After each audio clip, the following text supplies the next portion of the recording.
"Stop taking our members," read the text message. "Let this be known to you that your church and your life is at risk."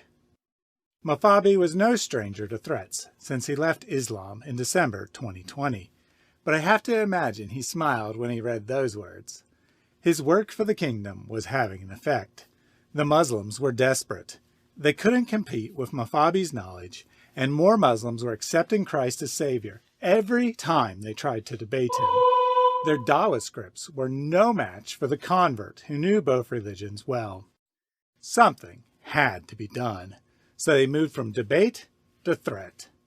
As Muhammad said, better to right a wrong with your fist than with your words.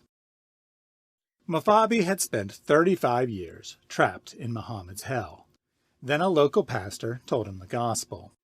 Several visits later, he was convinced, and his life was changed forever. Christianity offered answers.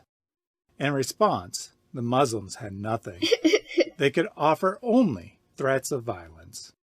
Mafabi had to relocate with his wife and 4 children. But no matter, he had found the truth, and he wasn't going to keep quiet about it. 6 months later, he was teaming up with the same pastor, publicly challenging Muslims to debate. Debate after debate, it became clear Islam couldn't stand up to scrutiny. Debate after debate, more people left Islam.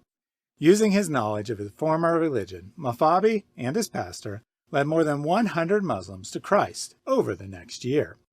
The threats continued, but the two waged forward. This is part of the spiritual warfare that comes with Christian persecution, and I'm ready to face it, the pastor explained. Mafabi survived 4 assassination attempts from Muslims too cowardly to face the truth. They were losing the debates because their prophet is a joke, and their religion has no truth to offer.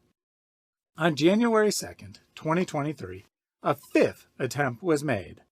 That day saw 13 Muslims put their faith in Jesus due to a public debate.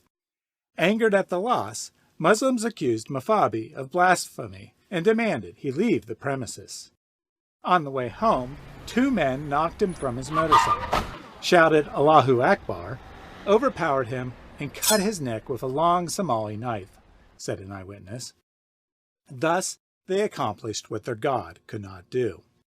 They silenced the critic, not with facts, but with violence, and ironically proved that even a knife is greater than Allah. Too bad a knife can't shut off the internet, and Allah's days are thus coming to an end. Do not fear those who kill the body, but cannot kill the soul. Rather fear him who can destroy both the soul and the body in hell.